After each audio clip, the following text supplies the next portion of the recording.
Mes amis, je reçois Yves-Marie Adeline pour notre rendez-vous hebdomadaire, nos chroniques de la royauté. Et comment ça va, Yves-Marie?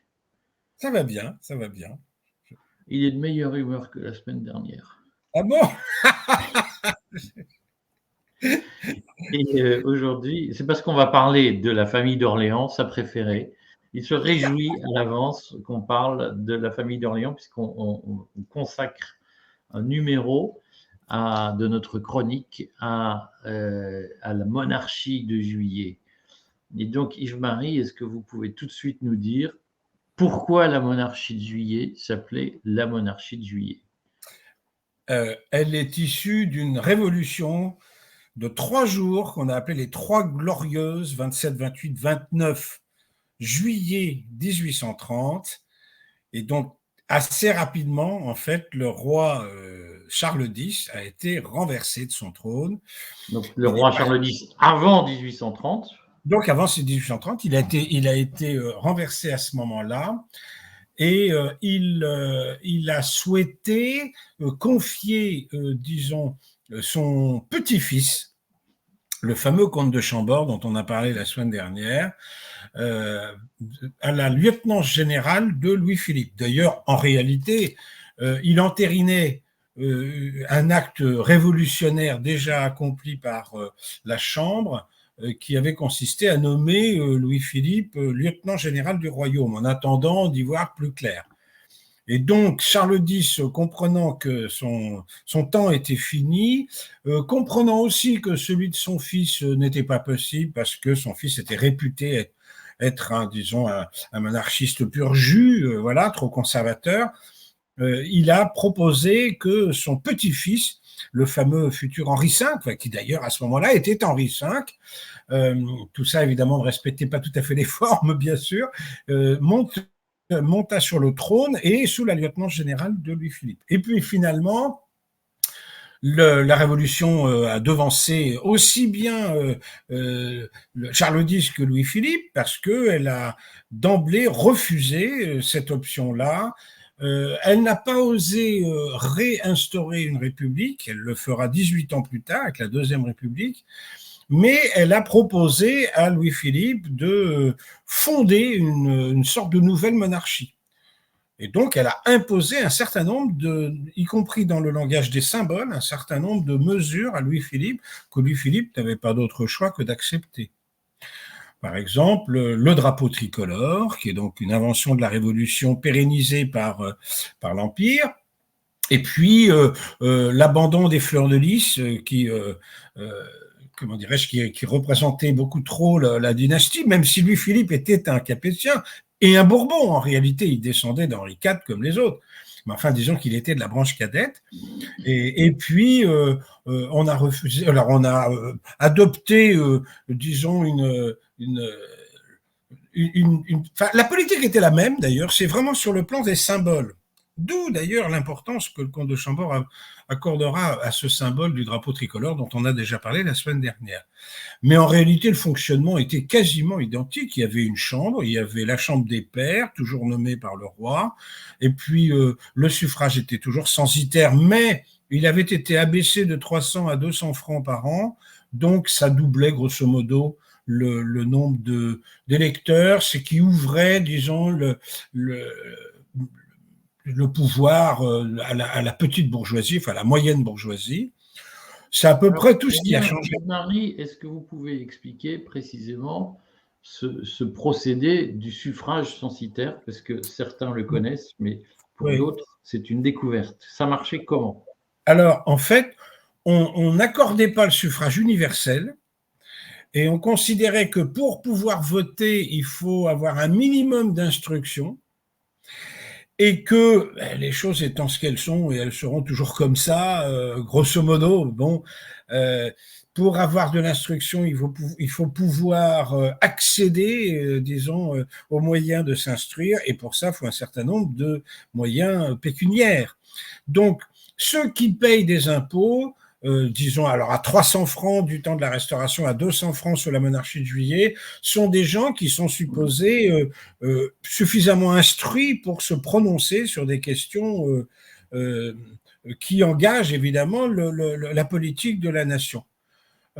Évidemment, il y a quelque chose qui peut paraître injuste si l'on s'en tient à cette logique-là. C'est pour ça que le comte de Chambord, dans ses propositions beaucoup plus tard, dira « Je ne suis pas contre le suffrage universel, mais à condition qu'on puisse se prononcer sur des choses que l'on connaît. » Donc lui, il imaginera qu'on vote vraiment à l'échelon communal et les conseillers ensuite votent les conseillers territoriaux qui, eux, éliront les députés. Bon, ça, c'était le système du comte de Chambord qui n'a pas été appliqué. Mais voilà, donc c'était ça le suffrage censitaire. Quasiment tous les pays le pratiquaient. L'Angleterre le pratiquera jusqu'en 1918. Vous voyez, vous savez que je suis un historiographe de la Grande Guerre et on raconte une espèce de mythologie d'une sorte de croisade des démocraties contre l'Allemagne. C'est complètement absurde, ou contre l'Autriche-Hongrie, c'est complètement absurde. La Belgique avait un suffrage censitaire, un pays que vous connaissez bien. Enfin, c'est un pays. Et puis, à chaque émission, on se fait une private joke de ce genre. Et voilà. Donc, le suffrage censitaire, c'est ça. Hein, c'est réserver, disons, la possibilité de voter à des gens instruits. Et pour qu'ils soient instruits, il faut qu'ils aient eu les moyens de s'instruire. Voilà. Donc, à l'époque, il y a simplement une minorité. Alors, je précise pour ceux qui ne sont pas spécialistes de l'histoire de la fiscalité, qui est que, je précise que les impôts qu'on payait n'étaient pas des impôts sur le revenu, mais des impôts sur la propriété immobilière, et particulièrement un impôt foncier qui était calculé non pas d'après la surface des maisons, mais d'après le nombre de fenêtres qu'elles avaient, qui est un phénomène qui explique des modifications architecturales selon les lieux. Oui. Et donc, c'était les propriétaires immobiliers, en réalité, qui avaient le droit de vote. Oui, oui, oui. Ce qui avait quelque chose de, pourquoi pas, un peu plus juste par rapport aux rentiers d'aujourd'hui qui ont du capital, mais pas forcément du revenu. Hein. Enfin bon, on peut parler de ça à l'infini. Quel est ce que vous dites, au fond, le fonctionnement n'était pas très différent, mais enfin, de mémoire, il y avait quand même un droit d'adresse de l'Assemblée nationale au roi, qui n'existait pas sous la Restauration. Oui. Globalement, est-ce qu'il y avait une différence d'idéologie entre les Orléans de la monarchie de Juillet et la Restauration, des Bourbons? Alors, à ce moment-là, oui. Encore une fois, je pense que dans le fond, Louis-Philippe ne pensait pas les choses comme ça. Cela dit, il avait des goûts. On pourrait presque parler d'un Giscard d'Estaing, vous voyez, c'était un peu ce genre-là. Par exemple, Louis-Philippe a renoncé aux privilèges qu'avaient les rois de France de toutes les chasses à courre, bien sûr, dans toutes les forêts d'Île-de-France. Et c'est à partir de là, c'est par parenthèse, que la vénerie française est devenue brillantissime parce que les familles qui en avaient les moyens ont pu commencer à chasser dans les forêts d'Île-de-France, puisque les adjudications leur étaient possibles, ça n'était pas réservé au roi. Donc on disait le roi bourgeois, on disait le roi citoyen, mais en réalité, ça ne changeait pas grand-chose dans le rapport social, c'est ce que les marxistes ont bien compris plus tard. Donc c'est vrai qu'il y a quand même une idéologie qui fait que, encore une fois, on essaye de renier la France ancienne, mais uniquement dans les symboles. En réalité, dans la pratique, ça ne changeait pas grand-chose. Il y avait toujours des pairs de France, par exemple. Donc, vraiment, ça ne changeait pas grand-chose. Ce qui s'est passé, c'est que la révolution industrielle qui a commencé à décoller, disons, sous Louis-Philippe, a créé des injustices terribles, mais qui, en fait, ont leur racine dans la Révolution, dans l'interdiction des syndicats, enfin des associations. C'est la loi Le Chapelier, tout ça, ça date de la Révolution, c'est pas Louis-Philippe. Et pardon, le prolétariat a été extrêmement exploité par le patronat, et donc les enfants ont vécu dans des conditions tout à fait misérables. Et ce sont effectivement des auteurs légitimistes, par exemple Villeneuve, monsieur de Villeneuve, le marquis de Villeneuve-Bargemont, qui avait proposé qu'on limitât le travail des enfants dans les mines. Vous voyez, à chaque fois, ce sont plutôt des gens de la France plus traditionnelle qui s'alarmaient de cette nouvelle France qui naissait et qui engendrait des inégalités sociales terribles. Il y a eu aussi une crise économique à la fin du règne de Louis-Philippe qui n'a pas arrangé les choses. Et en fait, en réalité, le règne de Louis-Philippe n'a presque pas cessé d'être remué par un tas par la révolte des Canuts à Lyon, par exemple, il y en a même eu 2, par des tentatives diverses et variées de le renverser. Ça n'a pas été simple, son règne qui a duré 18 ans quand même, ça n'a pas été si simple que ça. Il y a eu vraiment des tensions qui ont abouti à ce à quoi on aurait dû aboutir en 1830, c'est-à-dire la révolution de 48, qui, elle, s'est voulue vraiment beaucoup plus révolutionnaire, quoi. C'est même là que le drapeau rouge a été brandi pour la première fois. Alors, on peut rappeler, justement, comme vous venez de le dire, que la monarchie de Juillet s'effondre en 1848. On va dire quelques mots ensuite de ce qui s'est passé entre 1830 et 1848, mais il faut rappeler que sous Louis-Philippe, l'idéologie républicaine ou les slogans républicains, la pensée républicaine est interdite, est censurée, et que c'est à cause de ça, d'une certaine façon, que la monarchie de Juillet va s'effondrer, puisqu'il y a en février 1848 la grande campagne des banquets républicains, puisqu'on n'a pas le droit de faire de réunions politiques, on fait des banquets. Est-ce que vous pouvez nous dire 3 mots de cette émergence du mouvement républicain en 1848? Après, on va dire ce qui s'est passé entre les deux ensuite. Encore une fois, l'esprit républicain était là. Beaucoup de révolutionnaires se sont sentis lésés par ce qui s'était passé en 1830. En fait, ils auraient voulu une monarchie, une république, pardon, et on leur a proposé une sorte de compromis entre la république et la monarchie, une monarchie avec le coq gaulois plutôt que les fleurs de lys, hein, bon. Et à mesure que le temps passait, et puis il y a aussi l'usure du pouvoir dans ce genre de système, eh bien c'est vrai que le sentiment républicain naissait, mais pas que lui. Il y avait aussi la nostalgie de Napoléon, hein, qui était entretenu par les grands littérateurs, Victor Hugo et compagnie, qui faisait regretter le temps des fausses gloires dont on a déjà parlé, hein, et à ce peuple français. Encore une fois, avec la crise économique, les choses se sont un peu aggravées. Donc, un régime qui est comme ça, un peu bancal, puisqu'il essayait de réaliser un équilibre impossible en réalité, c'est ce que de Chambord a très bien compris, lui, quand son heure est venue et qu'il ne l'a pas saisi.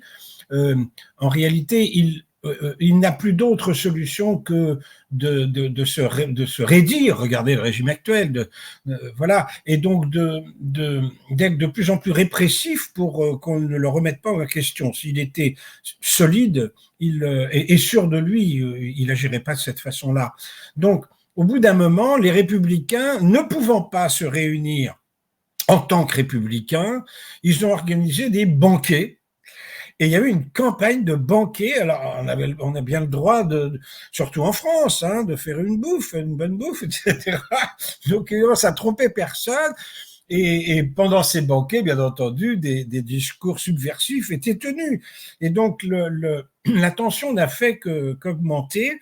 Et ce régime, c'était difficile de le maintenir parce qu'il avait contre lui les partisans légitimistes de Charles X, même si Charles X est mort, enfin, il y avait le très jeune comte de Chambord, il y avait les républicains et il y avait les bonapartistes. Donc, franchement, c'est un régime qui lui-même était né de compromis, hein, et puis qui, au bout d'un moment, les éléments du compromis se détachant du noyau central, c'est un régime qui se retrouvait un petit peu déshabillé.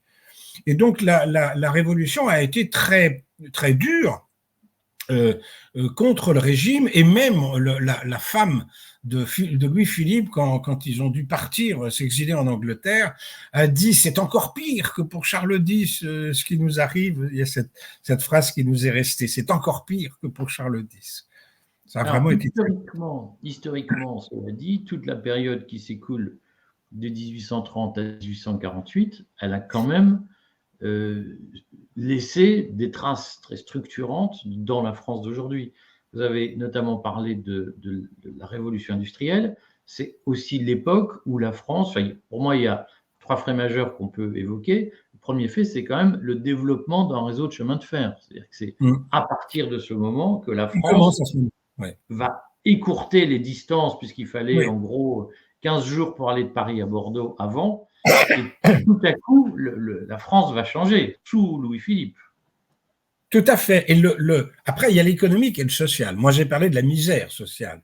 C'est-à-dire que on ne peut pas dire que la redistribution était très équitable. Mais c'est vrai que la France, bah, comme ses voisines, bon, à l'exception de l'Espagne qui vivait des guerres à répétition, mais des guerres civiles, mais la France a connu cette espèce d'élan extraordinaire de l'industrie dont les prodromes, disons, étaient dans le textile juste à la veille de la Révolution, avec l'invention de métiers à tisser automatiques, etc. Et puis ensuite, ça s'est élargi à tout. Et alors, sous Napoléon III, évidemment, les choses vont encore se développer encore plus. Mais c'est vrai que le mouvement a démarré avec Louis-Philippe. Donc, c'est pas spécifique à Louis-Philippe, c'est pas spécifique au régime de Louis-Philippe, c'est toute l'Europe occidentale qui va connaître, du moins la France, la Belgique qui est née en 1830 en même temps que le régime, l'Angleterre et l'Allemagne. Quoi. Grosso modo, ces pays-là connaissent cette révolution industrielle et vont connaître évidemment une ascension fulgurante. Quand vous pensez que la Belgique, par exemple, deviendra en 1914 la 6e puissance industrielle mondiale. C'est tout à fait étonnant, du fait de la présence de charbon en Wallonie. Parce que les riches étaient les Wallons à l'époque, ce n'étaient pas les Flamands comme vous. Oui, vous êtes liégeois. Les Flamands riches, il y avait des Flamands riches qui parlaient français. Oui, c'est ça, exactement. Cela dit, vous dites que tous les pays d'Europe occidentale ont connu cet élan, mais l'intelligence de Louis-Philippe va quand même être de pratiquer ce qu'on a appelé le libéralisme d'État, qui ressemble au système un peu actuel et qui va quand même donner naissance, quelques années plus tard, à ce qu'on a appelé la droite orléaniste et dont les grandes figures reconnus aujourd'hui, c'était Valéry Giscard d'Estaing, Alain Juppé. On a toujours considéré que c'était des orléanistes. Est-ce que vous pouvez nous dire 3 mots de ce libéralisme d'État où, au fond, le pouvoir politique fait bon ménage avec les affaires? Alors, je voudrais quand même prendre une précaution, qui n'est pas qu'une précaution oratoire. Il y a ce qu'on appelle l'orléanisme, qui est tout à fait ce que vous décrivez, et puis il y a la maison d'Orléans, qui n'est pas la même chose, contrairement à ce qu'on pense. C'est-à-dire que, surtout après, disons, l'échec de la Restauration avec le comte de Chambord, son rival, le comte de Paris, va d'emblée, en fait, s'insérer dans une tradition beaucoup plus sociale, disons, de la monarchie, celle du comte de Chambord. Donc le Philippe VII, hein, qui était le comte de Paris, son fils, le duc d'Orléans, Philippe VIII, encore plus. C'est vraiment quelqu'un de tout à fait attaché aux traditions de la France et une France qui respecte les petites gens, etc. Donc, il faut pas faire disons l'amalgame entre ce qu'on appelle aujourd'hui l'orléanisme, qui est en fait inspiré de cette époque Louis-Philipparde, et la maison d'Orléans aujourd'hui, qui est la maison de France en fait.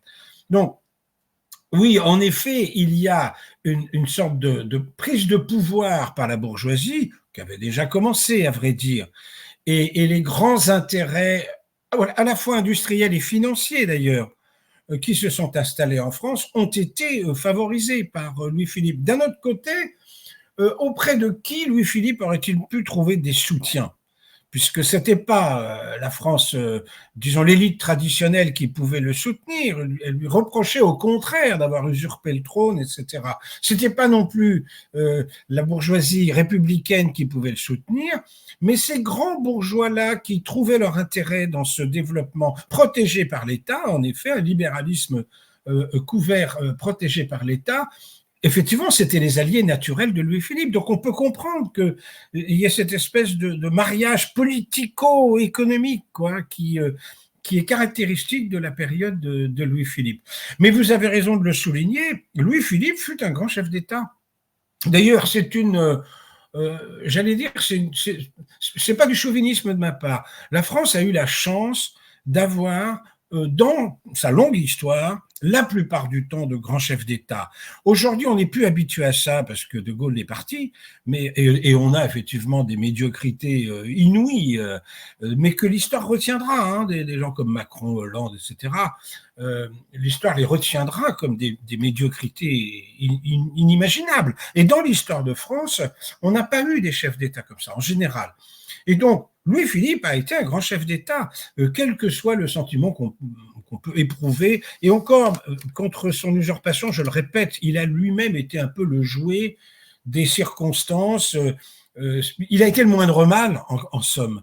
Mais comme il était aussi le fils de Philippe Égalité, il portait sur sa famille cette espèce de tâche qui lui-même, d'ailleurs, lui pesait, enfin, forcément.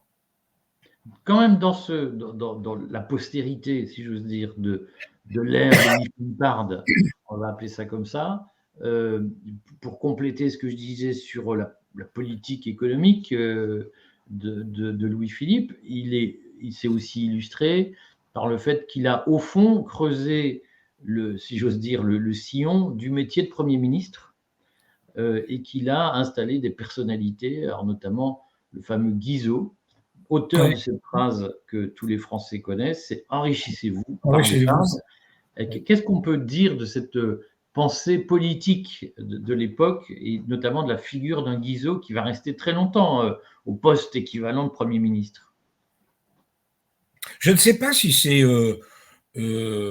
oui, enrichissez-vous, c'est la France qui s'enrichit. Bon, bah, bien sûr. Mais par l'épargne, c'était oui. l'épargne, du petit bourgeois qui vit en se serrant la ceinture. Oui, c'est vrai.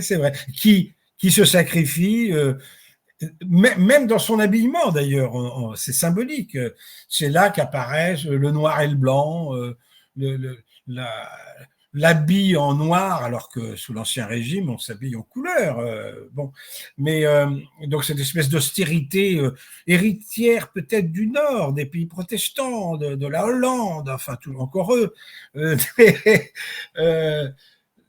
Mais je ne sais pas si on peut dire que Guizot est une sorte de figure emblématique du Premier ministre. Du Premier ministre à notre sauce à nous, peut-être, mais enfin, on a quand même eu des premiers ministres extraordinaires. Pensez à Richelieu, pensez à Mazarin. Alors, on ne disait pas Premier ministre, il ne s'appelait pas comme ça. C'était le principal ministre, disons. Mais n'empêche que non, Guizot n'a pas inventé ça. Cela dit, la figure qui s'installe avec Guizot, mais même avant, même sous Charles X, il y a quand même eu Villèle, il y a eu Decazes, il y a eu des... Non, je ne pense pas qu'on puisse dire que Guizot serait une sorte de figure prééminente ou en tout cas annonciatrice des premiers ministres modernes. Alors, après, ce qui va se passer, c'est que le Premier ministre va disparaître, puisqu'on n'aura plus que des présidents du Conseil, et c'est De Gaulle qui restaure la fonction du Premier ministre, qui est une fonction monarchique. On est Premier ministre du président et non pas Premier ministre de la France, comme a dit un jour Laurent Fabius, qui n'avait pas très bien compris le fonctionnement des institutions. C'est d'ailleurs pour ça qu'il est président du Conseil constitutionnel, qui sert à toute autre chose.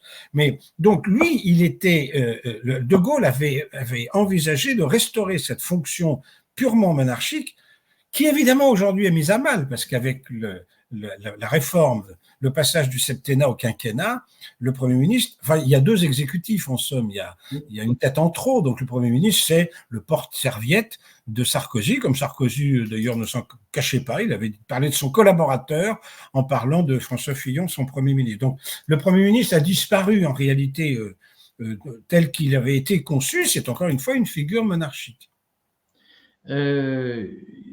On peut juste signaler qu'une autre figure est apparue à ce moment-là, qui est celle d'Adolphe Thiers, Oui. qui, à un âge record, tient le poste de ministre de l'Intérieur notamment. Et Adolphe Thiers va, au fond, être le continuateur d'une certaine forme de monarchie de Juillet à partir de 1870. Oui, parce qu'il va, alors lui, il aura traversé tous les régimes, si on peut dire, et c'est vrai il va jouer un rôle extrêmement important après 70, puisque comme toujours, la République se divise en deux. Il y a les révolutionnaires et les modérés ou les réformateurs, un peu comme les socialistes et les communistes au sens fort du terme. Et après 70, il va y avoir la fameuse Commune de Paris, et c'est Thiers qui va réprimer la Commune de Paris, tout en s'inscrivant dans ce début de Troisième République. Mais Thiers est un pratique, c'est un pragmatique. C'est à la limite, lui, les régimes politiques, c'est une chose. Ce qui compte, c'est le fonctionnement de l'État, quoi. Il faut que l'État fonctionne. Et effectivement, c'est un homme qui va avoir une carrière extrêmement longue, puisqu'on l'aura vu chez Louis-Philippe et sous les régimes qui ont suivi après jusqu'à la Troisième République. Donc, entre-temps, il y avait la Deuxième République, le Second Empire et la Troisième République. Donc, finalement, il y a des personnages importants, mais vous me pardonnerez de ne pas être, compte tenu de ma sensibilité propre, fasciné par ces personnages-là en particulier. Enfin, j'ai des repères qui me semblent un peu... Mais il n'est pas inutile parce que c'est au fond la monarchie de Juillet qui a produit un certain nombre de faits qui vont produire leurs effets, notamment un dernier que je voulais signaler avec vous, c'est la conquête de l'Algérie. Alors, elle a eu lieu, en principe, la prise d'Alger, c'est Charles X. Mais c'est l'extrême fin, les derniers jours de Charles X. Et quand Charles X tombe, la France se retrouve avec cette affaire de l'Algérie. Et là, il arrive ce qui arrive souvent dans les scénarios de ce genre, c'est que nous sommes partis à Alger pour mettre fin à la piraterie qui abîmait, disons, la Méditerranée occidentale depuis des siècles. Et une fois qu'on arrive à Alger, on prend Alger, et qu'est-ce qu'on fait? Si on tourne le dos, tout va recommencer, mais si on reste, on est obligé de consolider nos positions. Surtout qu'il va y avoir des révoltes dans ce pays qui n'en est pas vraiment un, qui est une province de l'Empire ottoman. L'Algérie, c'est la France qui a créé l'Algérie en tant que vraiment pays-État, etc. Et donc, après, effectivement, c'est l'œuvre du règne de Louis-Philippe, avec le général Bugeaud, des gens comme ça, la fameuse casquette du général, as-tu vu la casquette de la... Et puis un fils d'ailleurs de le duc d'Aumale, un fils de Louis-Philippe, qui va participer à cette pacification, si on peut dire, cette conquête en réalité de l'Algérie contre Abdelkader, contre des gens comme ça. Donc c'est vrai que c'est une œuvre c'est une conquête de Charles X, mais c'est en même temps l'œuvre de Louis-Philippe d'avoir conquis cette Algérie et qui sera regardée comme une sorte d'obligation politique, parce que quand on verra Louis-Napoléon Bonaparte, qui n'est pas encore Napoléon III, présenter son programme, il parle de la nécessité d'entretenir des liens de plus en plus serrés entre Marseille et Alger, etc. Donc, c'est une chose que la France aura à cœur pendant 130 ans, hein, un peu plus de 130 ans. Puis 1830, 1962, oui, voilà, 132 ans. On peut préciser que d'abord la conquête de l'Algérie s'est faite avec une certaine brutalité, celle du général Bugeaud, que vous signaliez, qui va laisser des traces dans la relation, encore aujourd'hui, entre l'Algérie et la France. Et on peut aussi signaler que, comme vous le dites très bien, ce n'est pas une logique colonialiste qui s'impose, c'est, en tout cas, le concept de colonisation est quelque chose qui viendra après, et qu'au fond, au début, l'Algérie, c'est une charge financière pour la France. Je vais vous dire, ça l'a été, hein. Ça l'a toujours été, et d'une manière générale, l'empire colonial. En 60, quand la France se débarrasse de son empire, la balance commerciale est déficitaire de 70 milliards. On pratiquait la préférence coloniale qui évidemment trichait sur les prix. Non, la colonisation a été globalement une mauvaise affaire pour les pays colonisateurs. Ça a enrichi les entrepreneurs, bien entendu, mais ça a pesé sur les États qui ont dû y construire des routes, des écoles, des dispensaires, etc. Et tout ça a coûté beaucoup plus cher que ce que ça a rapporté. Là, ça fait partie des mythologies contemporaines où on prétend que l'Europe s'est enrichie sur le dos du tiers-monde. C'est complètement faux. Regardez l'Allemagne, la première puissance économique du continent, et elle a, bon, très peu participé à l'aventure coloniale. Mais c'est vrai que on a espéré ça. Alors, cela dit, on était sous Louis-Philippe, et donc il n'était pas non plus question de trop insister sur l'évangélisation, par exemple.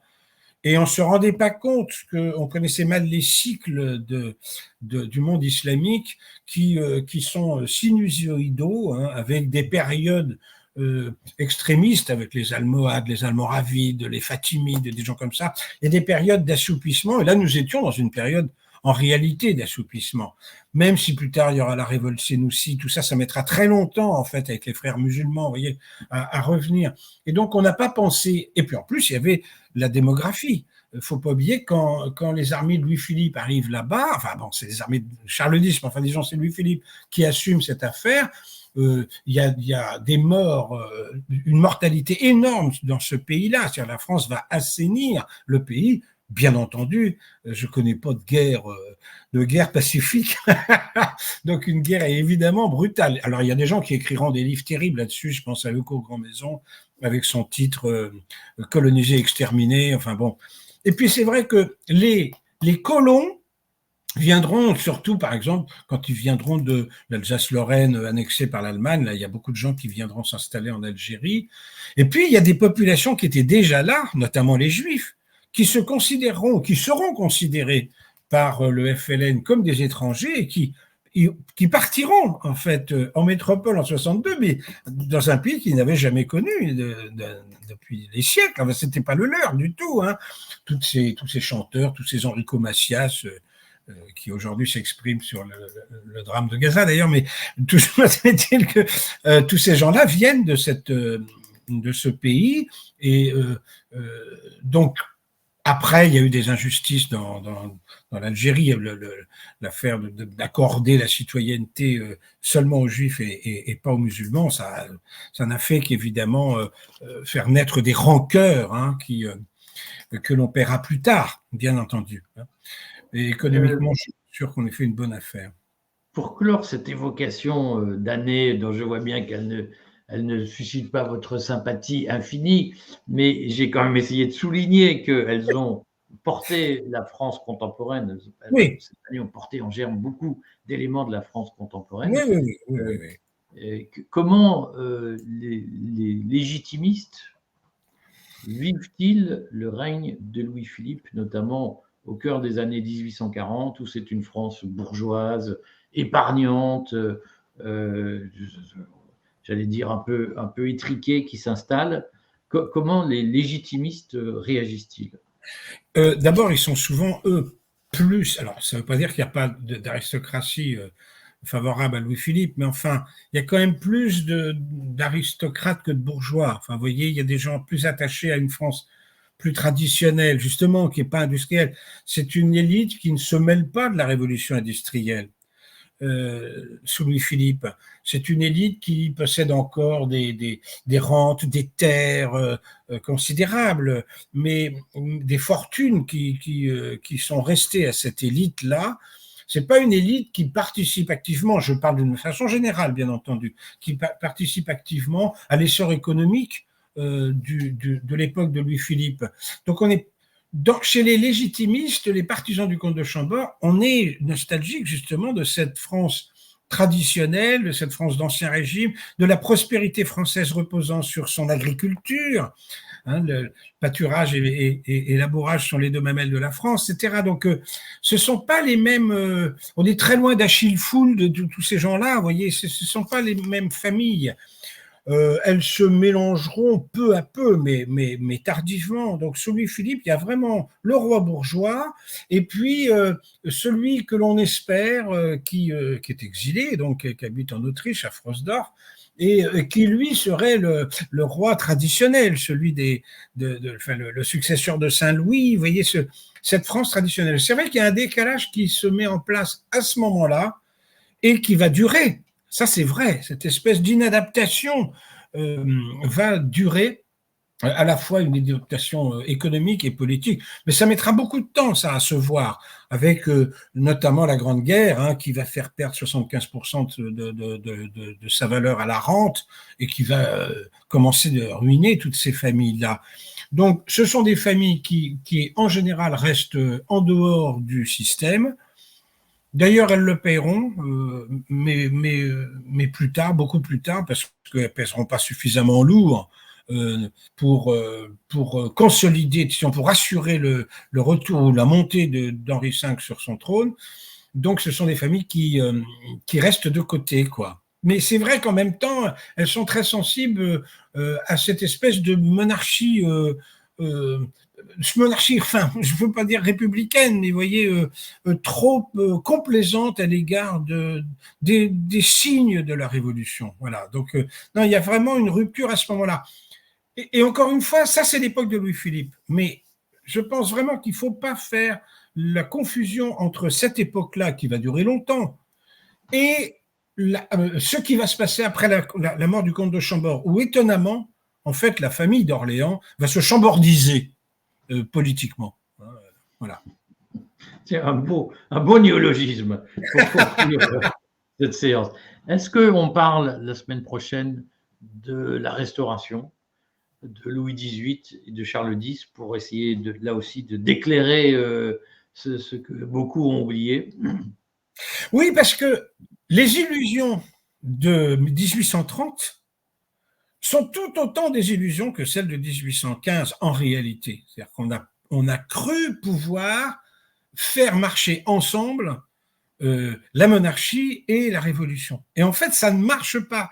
Il n'y en a que deux qui l'ont compris dans l'histoire. Le premier, qui était visionnaire, qui était Louis XVI, qui a écrit des choses décisives sur le sujet, et le deuxième, qui est Chambord, et qui sait que cette monarchie qu'on lui propose, c'est du plaqué monarchique, c'est du plaqué royal, comme il y a du plaqué or. Voilà, c'est pas du vrai or. Et donc, en 1830, on a cru qu'on pouvait réussir quelque chose. Mais j'allais presque dire, regardez la Ve République.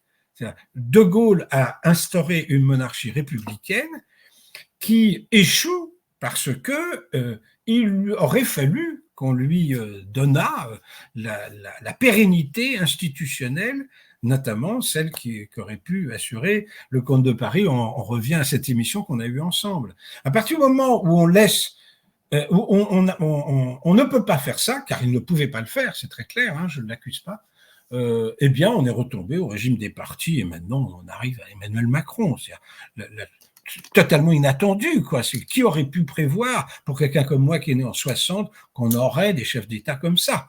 Et avant lui, Hollande, enfin bon, qui aurait pu prévoir ça? Mais il faut croire aux institutions avant de croire aux hommes, voilà. Bon, à la semaine prochaine, Yves-Marie. À la semaine prochaine, Eric.